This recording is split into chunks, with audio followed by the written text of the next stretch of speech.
Human బాడీలో మిస్టేక్ని edit చేయడం possible అంటే ఒక పేషెంట్ ఇయర్స్ నుండి సీరియస్ బ్లడ్ డిజార్డర్తో సఫర్ అవుతున్నాడు. మెడిసిన్స్ పెయిన్ని కంట్రోల్ చేస్తున్నాయి, బట్ డిసీజ్ రిమూవ్ అవ్వట్లేదు.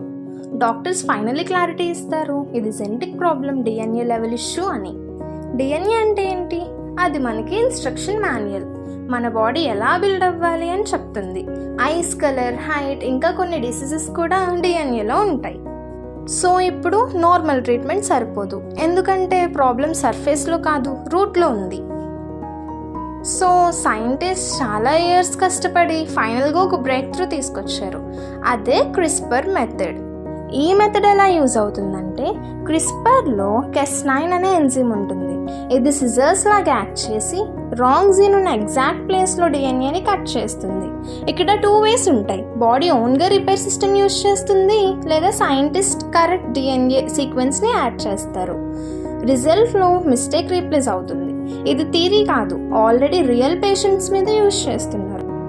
For example, blood disease, sickle cell anaemia అనే డిసీజ్ ఉంది. డిఎన్ఏ మిస్టేక్ వల్ల బ్లడ్ షేప్ చేంజ్ అవుతుంది. క్రిస్పర్ యూజ్ చేసి ఆ జీన్ కరెక్ట్ చేశారు. పేషెంట్స్లో కూడా ఇంప్రూవ్మెంట్ చూశారు. కొన్ని బ్లైండ్నెస్ కేసెస్లో ఫాల్టీ జీన్ని టార్గెట్ చేసి ట్రీట్మెంట్ ట్రై చేస్తున్నారు. సో ఇంకా డాక్టర్స్ మెడిసిన్స్ని ప్రిస్క్రైబ్ చేయరు, డిఎన్ఏ ఇన్స్ట్రక్షన్స్ని ఎడిట్ చేస్తారు. డిసీజెస్ని ట్రీట్ చేయడం కాదు, బర్త్ ముందు నీ జెనెటిక్ ఎర్రర్స్ ఫిక్స్ చేయడం పాసిబుల్ అవ్వచ్చు. సో ఫైనల్లీ ఫ్యూచర్లో డిసీజెస్తో ఫైట్ చేయడం కాదు, దాన్ని ఎగ్జిస్ట్ అవ్వకుండా ప్రివెంట్ చేస్తాం. ఇంకా ఇలాంటి సైన్స్ అండ్ టెక్నాలజీ వీడియోస్ కావాలి అంటే ఫాలో చేయండి.